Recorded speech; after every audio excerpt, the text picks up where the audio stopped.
It started with a phone call that never should have been made. A shrill voice dialing 911 because her ego had been bruised.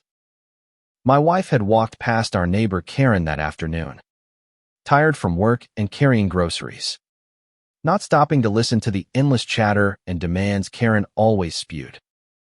That single act ignoring her was enough to trigger the storm. By nightfall, squad cars pulled into our cul-de-sac, lights flashing against quiet houses, and I stood on the porch watching in disbelief as officers stepped out, clearly uncomfortable. Karen was there already, smug and inflated with the power she thought she had, pointing at my wife like she had caught a criminal.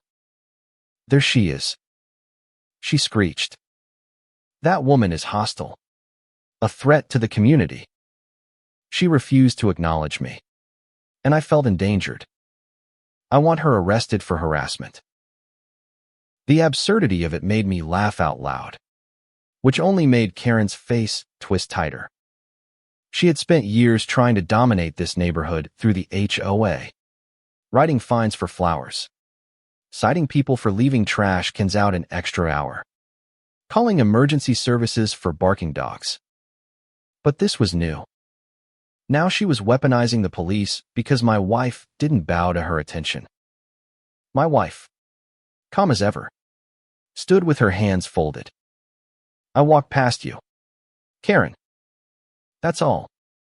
I didn't say a word. But Karen doubled down, her shrill voice cutting the night air. That silence was aggressive. She disrespected me. And in this community, that's not allowed. The officers exchanged uneasy glances. One of them started to approach my wife, clearly pressured to respond. When I stepped forward, "Gentlemen," I said firmly, "before you act on this nonsense, there's something you should know."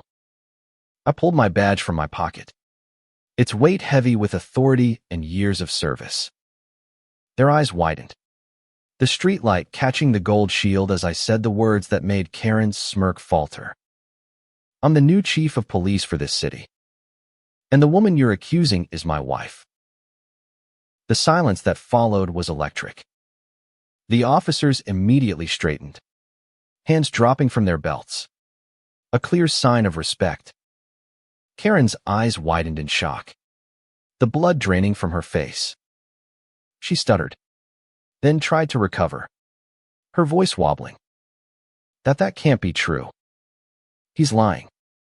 He's just pretending to scare me. I called the police because I'm the HOA president, and I have authority here."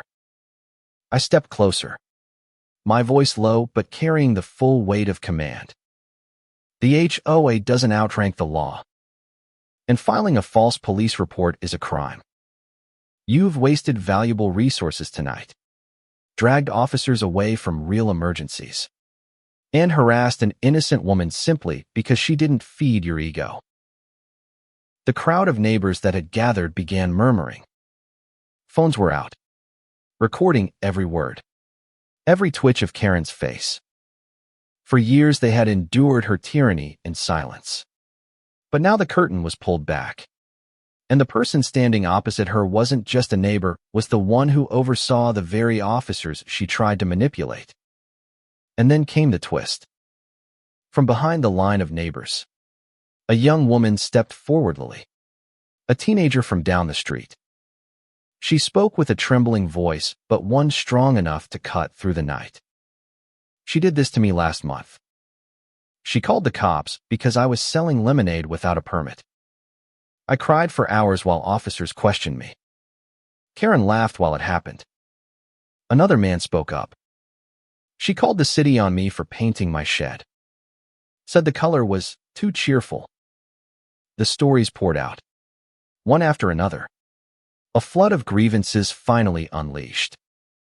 Karen tried to shout them down, her voice hoarse and frantic. "They're lying. They're all conspiring against me. I run this neighborhood, and without me it would fall apart." But her words landed on deaf ears.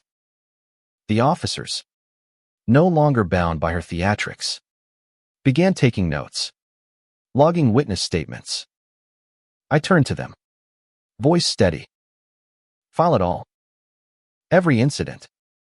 Every misuse of authority.